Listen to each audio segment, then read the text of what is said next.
Greetings, Trinitarians. The show will start in just a moment. The video and audio quality is poor right now because I am on the road outside of Charlotte, North Carolina at West Monroe Baptist Church with Pastor Eric Nixon.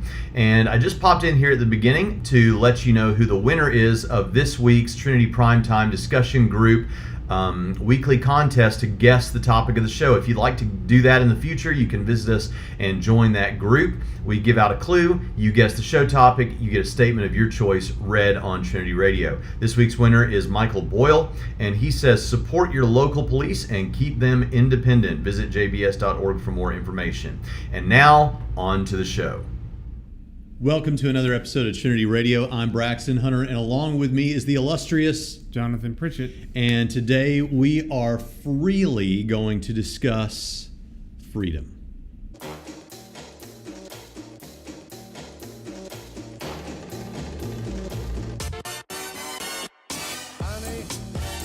Welcome to Trinity Radio with Dr. Braxton Hunter and Professor Jonathan Pritchett.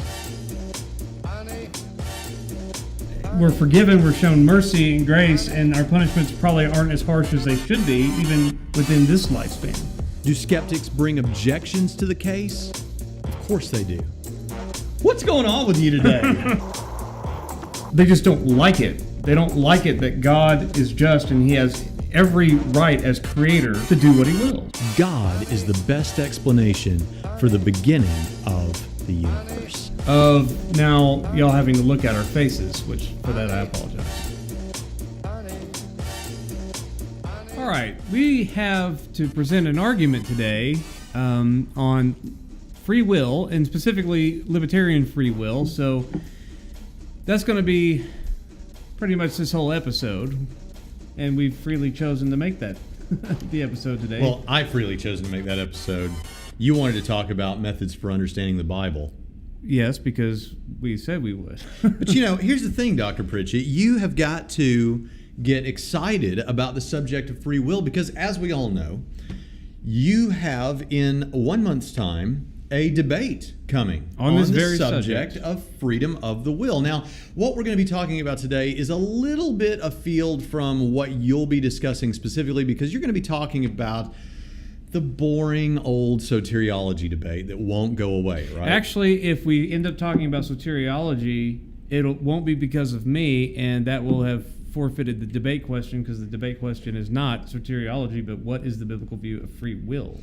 Right. So you might be a little bit shocked to hear that we're going to be doing a free will episode that will involve a discussion of what some of you may understand to be libertarian free will. You may know the terminology, and yet a good chunk of this, now I'm not going to say all of it, but the core, the argument that we're going to discuss itself is not something that should upset Calvinists. Now, it might be the kind of thing that Calvinists will be like, because they don't believe in one of the core elements, or most of them, many of them, don't believe in one of the core elements, that being libertarian free will, of this argument. Yeah, you can't paint all of them with a... I always have to say many of them. And I know I'm going to be doing that to you several times. Our friend Keith will say, hey, I'm a Calvinist and I believe in libertarian free will. But the thing about it is, our goal here, the target here is atheism. Does libertarian freedom have anything to say to the world of Christian apologetics and the worldview discussions that go on between atheists and Christians? There was something floating through the air. I don't know if you saw it. It was the last hair leaving your head. That could well be.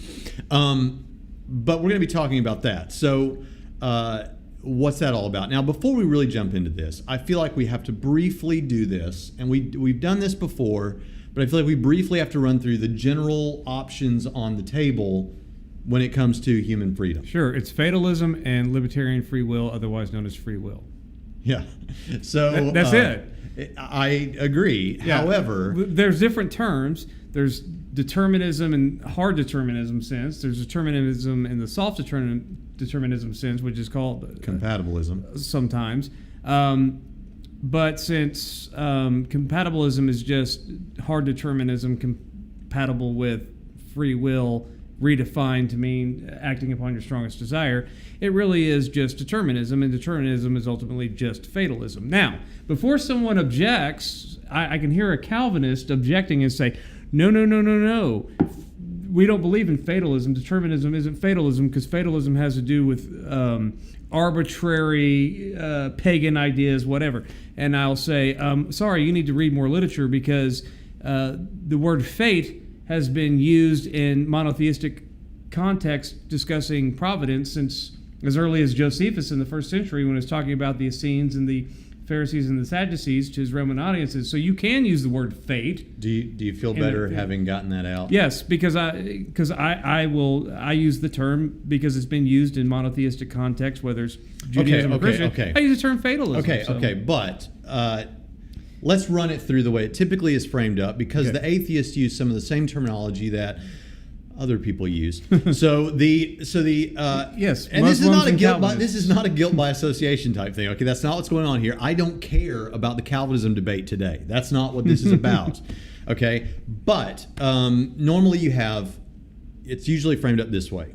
You have libertarian freedom on the one hand, which means you genuinely have an ability to choose among options. And when we say genuine, some compatibilists would say, well, that we think we have a genuine ability too. But what we mean is you have a non-determined, at least by anyone but you, ability to make a choice between options. Yes. Okay, that's libertarian freedom. That is, I think, what 99.9999% of people think they mean when they say I'm free to make choices every day. And libertarian freedom is not determined by influences, but influences can factor into an explanation of why any given choice was made. Right. On soft libertarianism, we admit that you have influences. In fact, there was just a video that was released 2 days ago as of this recording that you can go watch.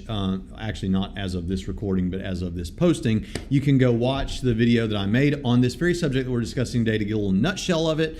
But I give the influences thing there, and we'll talk a little bit about it. But we admit that you're influenced. It would be absolute lunacy and a denial of reality to say that we're not influenced by the scent of a good meal or certain visual stimuli. We or hold those sorts of that things. influences can inform the choice that is inevitably made, but the influence doesn't determine an inevitable choice to be made. Right. So if you're new to this, the bottom line at this point is just to say libertarian freedom probably means what you've always thought you meant when you said freedom. The genuine ability to make a choice between two options. Or more. And now that's libertarian freedom. Now, on the other end of the spectrum, the other choice, but I'm going to play nice here and say the other end of the spectrum is what is called determinism, hard determinism. Hard determinism says no free choice of any kind actually exists in reality. Choices are determined by what you experience as a choice is just you doing what the culmination of your life events, the firing of neurons, impulses that you have, cravings that you have, leads to these things being done.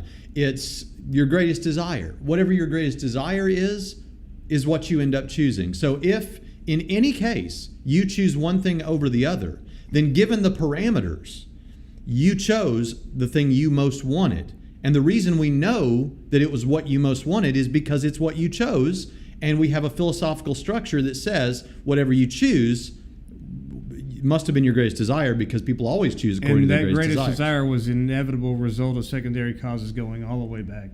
Yes. So even though you experience things as a choice, you don't really make any choices. You don't have a choice. You observe yourself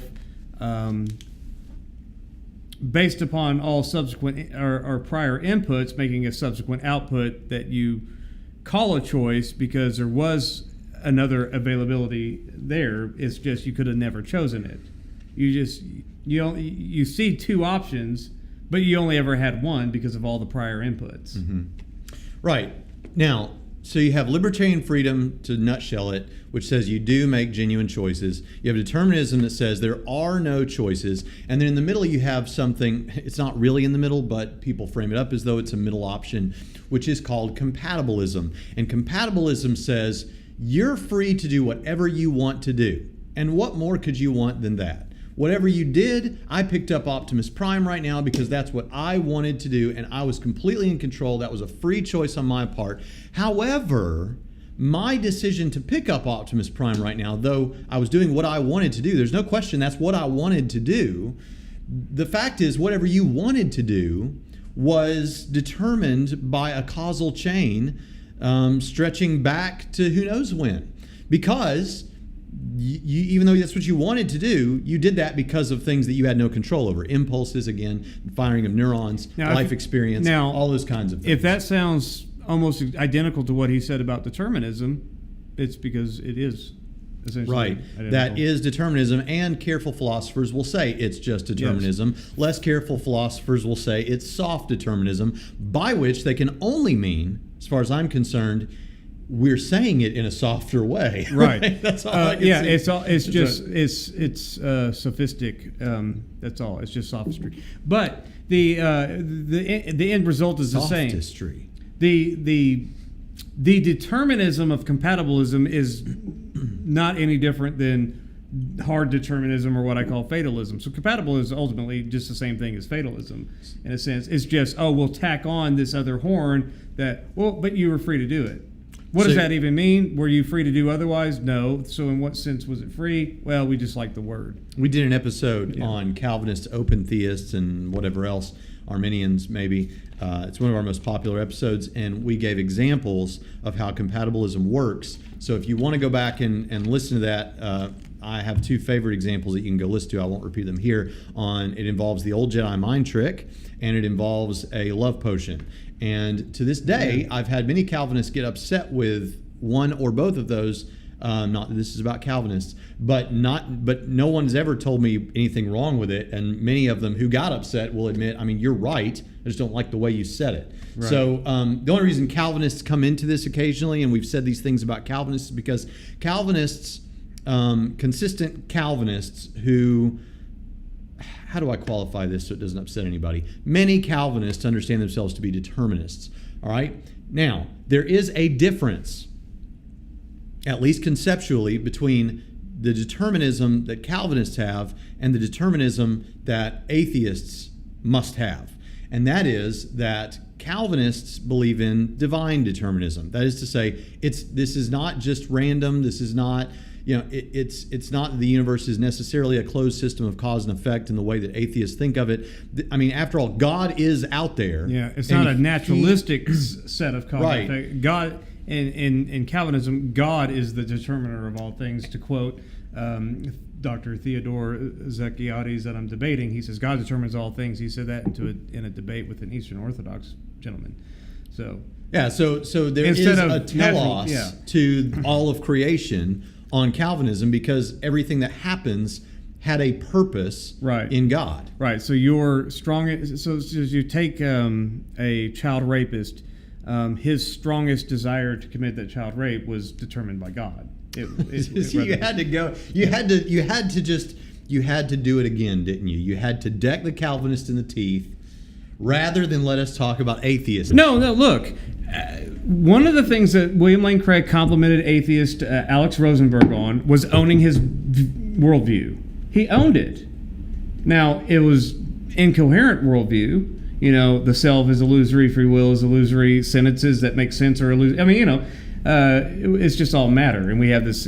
So, but he did say, yes, Rosenberg owns his worldview. That kind of candor. Right. So, my thing is, either own your worldview or abandon it. Period.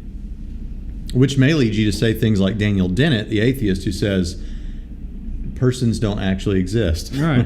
I don't exist. Isn't that his position? I think that's his position. Yeah, I mean, it's more, there's no mind's eye, there's no Cartesian theater, there's no, Which brings us to the point. Yeah. Atheistic materialists, we'll just say it that way. Yes. Atheistic materialists must be determinists. Now, I say this sometimes... But they'll say compatibilist, but that's determinism. Right, they'll say compatibilism, but as we've already said, compatibilism just is determinism. But the thing about it is, whenever I say this to a group of Christians, teaching a class or something like that, it's hard for people to understand why that is at first. Mm-hmm. And the best way I can say it, the big way to say it is, if atheistic materialism is true, then the universe is a closed system of cause and effect. The universe is just a machine. And within that, there are smaller machines. and everything is just happening deterministically. There just is no way out of this. Now, someone might talk about quantum mechanics and all of that sort of thing, and that just loops us back to the discussion of there are several different models of quantum mechanics, and no one knows which, if any of them are correct, so we'll just table that discussion for another day. But the bottom line is, if atheistic materialism is true, then determinism is true. And and a good way of thinking about that is, there's nothing supernatural on atheistic materialism. Matter is all there is. That means that you don't have a spirit or a soul or whatever term you want to use. Yeah. You're just your physical body. And if you're just your physical body, then you are nothing more than, albeit organic, highly complex computer software program. That's all your thinking is. It's exactly what Bill Gates said. And he's not a theist, I don't think. But he says we are just a highly complex computer software program, more complex than anything man has been able to create. But nevertheless, that's what we are. Mm-hmm. Now, think about your computer. I've got a computer sitting in front of me right now. Does it have freedom of the will? Has nothing to do with Bill Gates, that's for sure. That's true. This has the spirit of Steve Jobs, if it's got a spirit at all. Yeah. But this is merely a machine that is functioning deterministically. Yes. It can all be reduced down to ones and zeros. Mm-hmm. That's all that's going on. So even though Siri can give me a veiled and not that great illusion of freedom of the will, when I ask her a question and she seems to think about it and give me a thoughtful response, it's not freedom of the will. Those are programmed. Yeah. It's the same reason why we also use Alexa at our house. We've got an Alexa, and that's Amazon's version of a Siri. And I think she's a little bit better. Now, that's a whole other podcast that John William Sherrod can have on his own. I think Alexa's a little bit better. But even with that, they want you to, they take and tabulate all of the questions you ask Alexa so that they can come up with answers, so that the next time somebody asks that question, there's an answer, which means they're just programming all this stuff. And the most complex artificial intelligence we have is still functioning on determinism. Now, fast forward out to Pritchett Prime here. He is still, if atheistic materialism is true, albeit much more complex and much more convincing than Alexa or Siri or whatever else. That's all he is. Mm-hmm. He's just programming. That's why determinism is true. And even though if atheist materialism is true, even though you feel as though you're making a choice, it's just ones and zeros, man. Ultimately, that's all it is. Right? Right. All right. So, what does that mean? Well, what does that mean? It means we've given a very long preface to because the preface is the fun part, right? Yeah. Okay, so you don't hear much about this sort of thing in... I'll tell you what it means to me. Okay. Is that what we're going to do? Here's what it does means this mean to me? Here's a Bible verse. What does it mean to me? What it means for me is that anytime Pritchett Prime mouths off, couldn't have been otherwise. Yeah, it's not your fault. Right. Which is precisely the point, or one of the points we wanted to make on that original episode about Pritchett Prime. Yeah. For those of you who don't know, then with him who has understanding, let him understand. But, yeah. So just because, and so I don't really get bothered by people who are offended by Pritchett Prime because I couldn't help but be bothered anyway. So what you're doing is you're expressing the outcome of input. So that's just... things happen, right? I mean, it's just still matter in motion on that view. If you were a determinist and Pritchett Prime here, I'm going to put him here. If Pritchett Prime here was reality, yes, but he's not, because you do have libertarian freedom. Yes, because libertarian freedom is true. Right. Now, here's the thing. You don't hear a whole lot about this in classical apologetics. You hear about it occasionally when a classical apologist will argue soteriology or something like that, or theodicy, or theodicy. Yes, that's where you'll sometimes hear it, is in a response to a problem of evil argument that an atheist will bring. But where you hear it more is with cumulative case apologetics, with a guy like Donald J. Johnson or maybe Douglas Groothaus or whatever, where what they're going to do is they're going to list out, Josh McDowell. Does he talk about it? I think so. Yeah. So you have this list of things. This is how cumulative case apologetics works, because some of you may not be aware.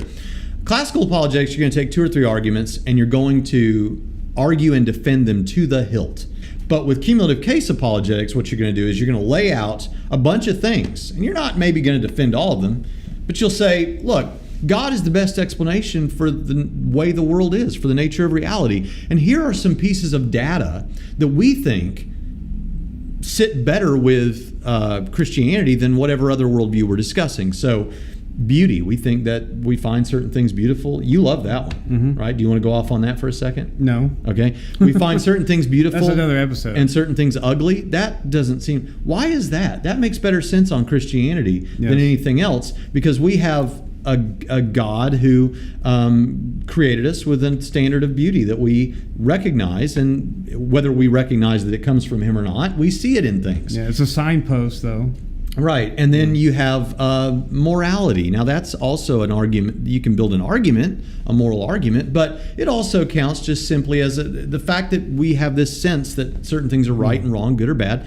That makes more sense on Christianity. Or just the belief in God or gods in general. That's what Calvin would call the sensus divinitas, where everyone just has a sense, even if they're not necessarily in right standing with Yahweh.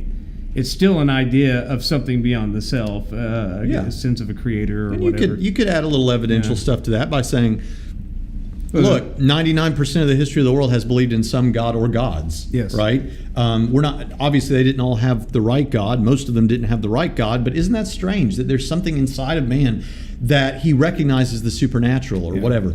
You could say the existence of the New Testament today. Why is it that this still is around? Why has it not been? Now, you might think about some of these things, well, yeah, but other worldviews, they can account for that, or they have an explanation. Take beauty, for example.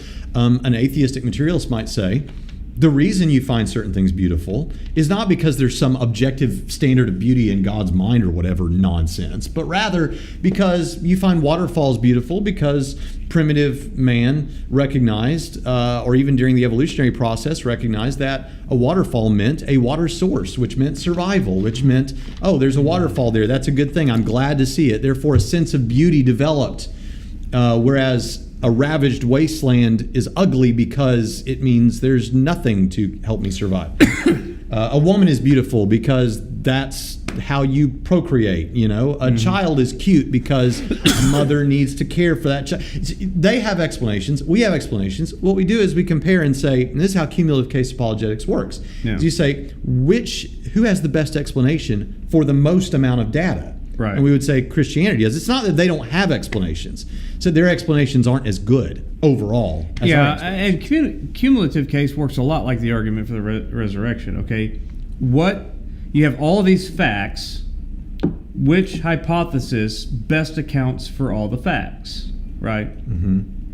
Now, if you have to come up with explaining away the fact of the empty tomb one way and explain the appearances some other completely non-related way, which is what Richard Carrier tries to do. Right, and just comes up with all these extremely ad hoc explanations for all these individual components to the thing. It falls down flat compared to the resurrection hypothesis that accounts for all the data in the most simplistic and comprehensive way. Yeah. And the same way with cumulative case in general, even though arguments for the resurrection is evidentiary apologetics, the method and the manner you go about things, you just cast instead of just sticking with one instance like the resurrection, you cast your net quite wide, gather all of these things that need to be accounted for, and say, what one explanation accounts for all of this better than... Well, yeah, even though we don't think of evidential apologetics of that sort as being cumulative case, in another sense, it is cumulative case. Yeah. In another sense, when Craig lays out 3 arguments for God's existence and then a resurrection case that is itself has 4 points or whatever, right, that whole ball of wax is a cumulative case. The difference is he's going to defend each of those things to the hilt, whereas the cumulative case guy is just saying, look, I know you got your explanation, I got my explanation, which is better? And it's the amount of evidence you're mounting up. Now, all of that to say that free will, libertarian freedom is one of those things that cum case guys will use. They'll say, look, people seem to feel as though and think as though, with some good reason, and maybe even innately realize that they have this thing called freedom, this freedom to make real choices between options. And they mean by that something like what we mean when we say libertarian freedom. So what accounts for that best? Well, it may not be a piece of data that would be all that important with other religious worldviews, but if you're talking about atheistic materialism, Christianity accounts for that a whole lot better than atheistic materialism, because atheism says that's just an illusion. Yes. Free will is an illusion, right? Yeah, but now you're quoting a Calvinist. It doesn't matter. At this point, it works both ways. But it's just an illusion, you know. So what makes better sense of that piece of data? That it's an illusion and you have to, and completely unlivable. You have to live each day as though you're not free, or as though you're free when you know you're not free on atheism. You have to live a lie. What's more true? And you have to treat other people when they commit crimes or when they whatever. You treat them as though they were free. Mm-hmm. But ultimately, you know deep down they weren't, and they could not help it. Whatever wicked thing they did, this is where it plays into morality. Whatever morally reprehensible thing they did, they literally could not help to do it if determinism is true. Right.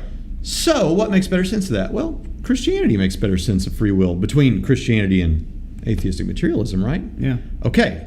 Or Christianity and Calvinism. See what I did there?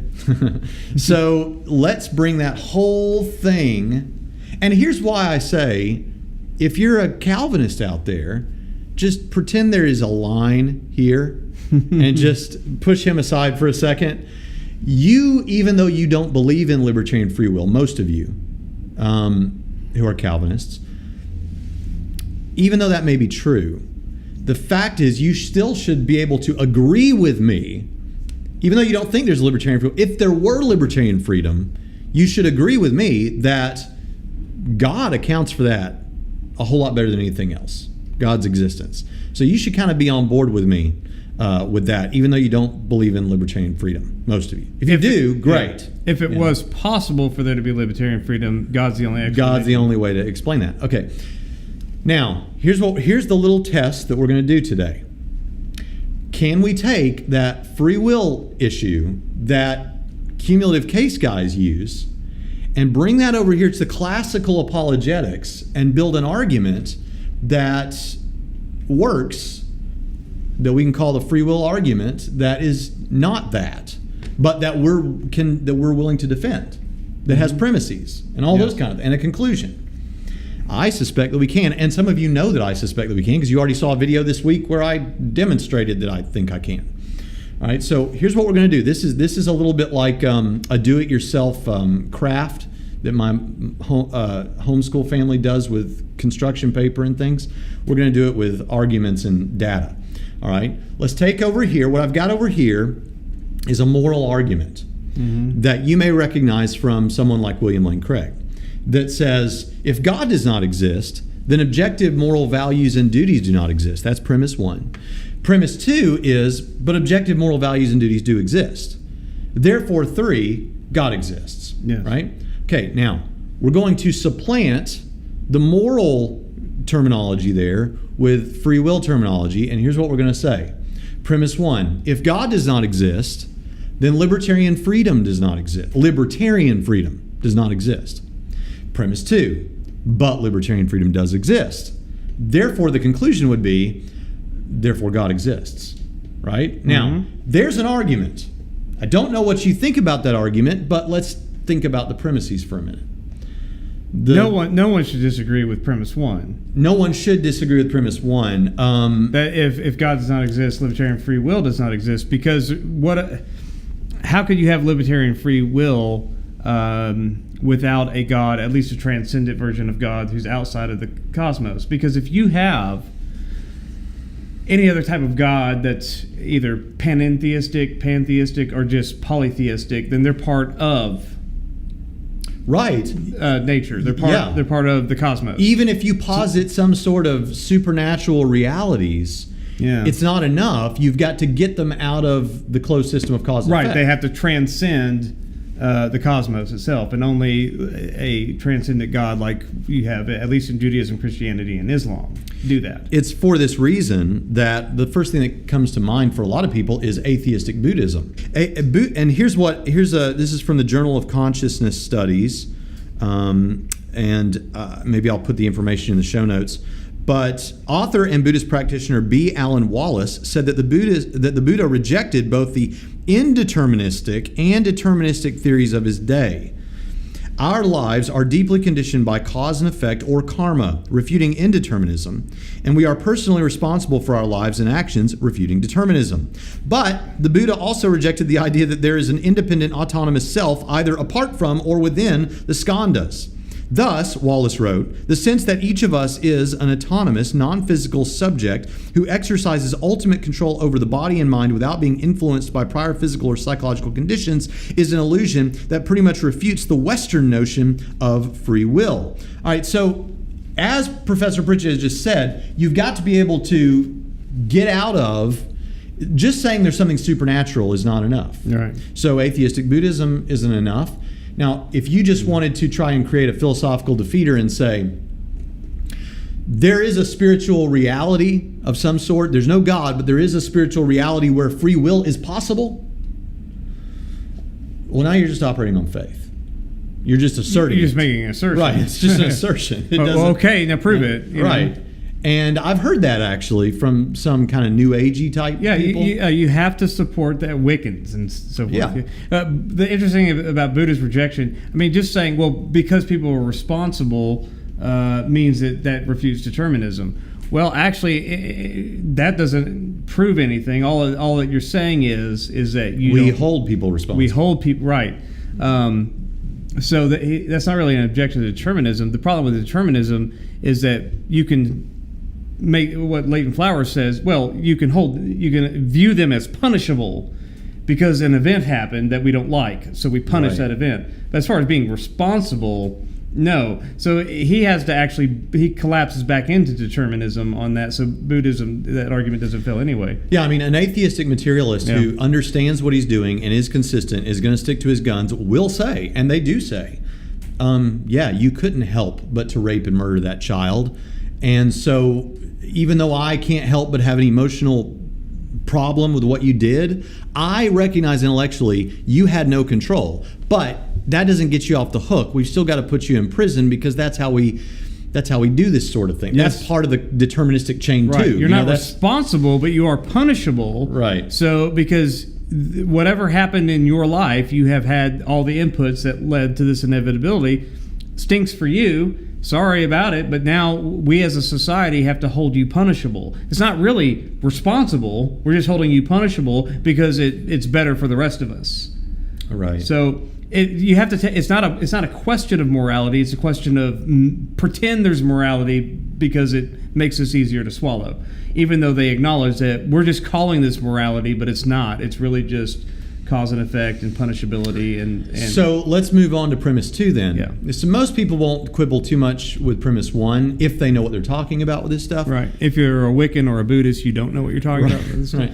But premise 2 and even premise 1, like even again, understand if you're a Calvinist out there, we're not saying the opposite is not also true. Yeah. That is to say, it doesn't mean that if libertarian freedom does not exist, that means God doesn't exist. That's not what we're saying. I mean, God. It is at least theoretically possible that God exists, but determinism. No, you had true. it right the first time. That a God exists. I corrected myself, but it is possible. No, you had it right the first time. It is possible that God chose to make a deterministic cosmos. That's not impossible. No, that in itself is not. God could have. Yeah, that's what I'm saying. Okay. Yeah, so it's the God of the Bible didn't, but okay. So the thing about it, gosh, you know what you're doing here. You're going to get certain guys that I know their names in my head right now. You're going to get them all fired up, and they're going to throw a fit, and it's going to detract from the good point that we're trying to make here. So on to premise 2, onward and upward. So premise 2 says, but libertarian freedom does exist. Okay, well, how would you show that to be true? I mean, after all, we did say an atheist could technically just deny it. He could just say, no, we admit that you feel like you're making those choices and that they're free, but they're just not. And even though it kind of stinks and it has horrible implications for morality, as we just said, it's just the way it is. Now, there's 2 things we can do with this. I think you don't know where I'm going to go with this. Do you have any idea what I'm going to say about this? We'll see. Okay. first off, and this is the beauty, I think, of riffing on Craig's moral argument and supplanting it with freedom terminology.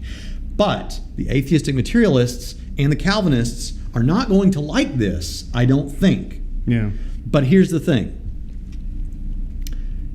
You know what Craig says here with the moral argument? He says, but morality does exist, and deep down we all know it, right? Yes. That's his thing. And if someone tries to argue that it doesn't, he'll often say something like this. He'll say, look, our good arguments have to have what's called plausibility, which means more likely to be true than not, right? And their premises have to have plausibility, more likely to be true than not. All right. So what he says is the immediate reality or knowledge that I have morality is stronger. The force of it is stronger in my immediate experience, my just instant knowledge that I do have morality, than any other, or that morality is objective, he would say, is stronger than any argument, any premise of any argument that could be leveled to show that morality does not exist. Right. Which means it has, any other premise has less plausibility, and therefore that argument fails. Now, Andy Armstrong doesn't like that. I don't know if you like that. I do. I agree with it. But here's a way of making that more understandable and perhaps more reasonable to you. Think of something more obvious, because like Dr. Pritchett says, we always test these things at the fringes. Yes. What if the argument was that you don't exist? What if my argument was that Pritchett doesn't exist? Because I'm sitting next to him, I'll use him. And I say, Pritchett, I've got an argument here that demonstrates that you don't exist. What kind of data is going to be convincing to Pritchett that he doesn't exist? Well, we can't imagine anything. I mean, you could show him that there's no birth record. You could show him that the people that he claims to know they tell us now they don't know him. You could do whatever you want. But no matter how powerful the evidence, it's never going to convince Pritchett that he doesn't exist, because his immediate experience of existence is more powerful than that. I mean, I can sit here and, you don't exist. Right. Don't complain about that. You'd be like, what are you complaining about? Right. Does that offend you, really? Right. You don't exist. So any argument, what we're saying, to put it in philosophical terms, is any argument we would bring to show Pritchett that he doesn't exist is going to involve premises that are less plausible than his immediate experience of existence. Because if he insists that I don't exist, and then punches me in the face and says, don't get upset, you don't exist.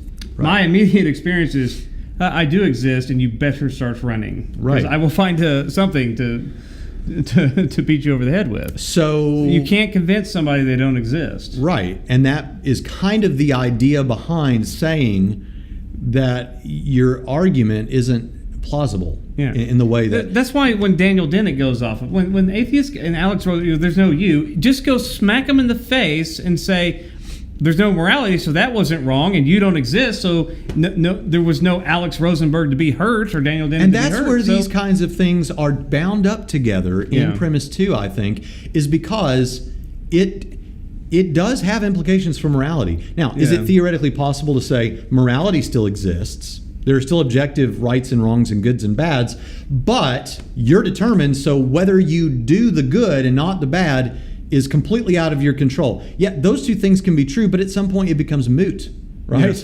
Because what am I supposed to do? No. Wait a minute. I push back on that, because with morality, morality becomes a descriptor, and goods become a descriptor, and bads become a descriptor, but there's no ontology behind it. You're just saying, well, this is good. Okay, why? But I'm saying... saying that you're... Oh, no. Yes. Hold on. I think I see the problem. Right. On atheistic materialism. Right. That's true. Yes. But I clicked over again to Calvinism. Well, no, you said that was... I know. Me and I can't help it. I can't help it. But look. Right, because it's such a terrible worldview. On Calvinism... See what I did there, Rob? Terrible worldview. On Calvinism... you could have there being an objective morality, but determinism being true. The problem is that is very difficult to maintain why God would set it up that way. Yeah. Because number one, I don't think it makes a lot of sense out of scriptural passages where we're told to do things that then we don't end up doing. But but even beside that, it could technically be. It's just that it would become moot because you literally couldn't do what you end up not doing. Yes, and well, that, and then it could just necessarily collapse into voluntarism. But you're right, on atheistic materialism, no morality. Right. The free will and the morality are somewhat bound up together and out the window together. Now quit bugging our Calvinist friends. Okay, I love my Calvinist friends. Dadgummit, They know that I do this on purpose because I want to rile them up because I like comments. And they take the bait every time. But look, they're so easy to bait. Okay, but look. So there's another problem. Yeah. Now, this doesn't actually affect the truth or falsity of the argument, but let's just imagine someone did want to challenge me on premise 2 of this argument. Well, which Calvinists and many atheists would. Well, forget Calvinists. I don't know why you're bringing Calvinists into this. You clicked over, I clicked over, man. But an atheistic materialist who wants to challenge me on premise 2 needs to know a couple of things before he presents that challenge. Number one, whatever problem he's got, whatever beliefs he has about premise 2, are beliefs he arrived at based on his software deterministically, and he has no real good reason to believe that it's true. Right. That what he thinks is true. Right. Right? Now, this just kind of takes it counterintuitively. This takes us over to the presuppositionalist. And then the fact that he's raising an objection at all. You didn't have to raise that objection, but you are raising an objection. But you could shut your mouth and just keep quiet about it. But here you are talking about it. That's your choice. Yes, but he's no, arguing, I didn't have a choice. I have to object. But he's arguing based on ideas that he was just determined to have. So he has no reason to believe that his ideas are any better than mine. So even if it turns out he's right, he could never know for sure that he's right. Or rationally affirm it. Now, further, it's worsened by the fact that I don't know why he's arguing with me about it. Because my beliefs, if he's right, are likewise determined. But he couldn't help but to do it, right? Right, he couldn't help but to do it. But we all know that yes, you could actually sit there and shut your mouth, but you're not doing it. But you could if you wanted to. Which means that the denial of premise 2 is a denial of, I think, reality. Yes. Now that brings us to the conclusion that God exists. Now, to remind you of how we got there, if God does not exist, then libertarian freedom does not exist. Right. Premise 2, but libertarian freedom does exist, therefore 3, God exists. Right. And I like it. So if you want to learn more about this, visit us at Trinity College of the Bible and Theological Seminary at TrinitySem.edu, and you can visit me if you care at BraxtonHunter.com.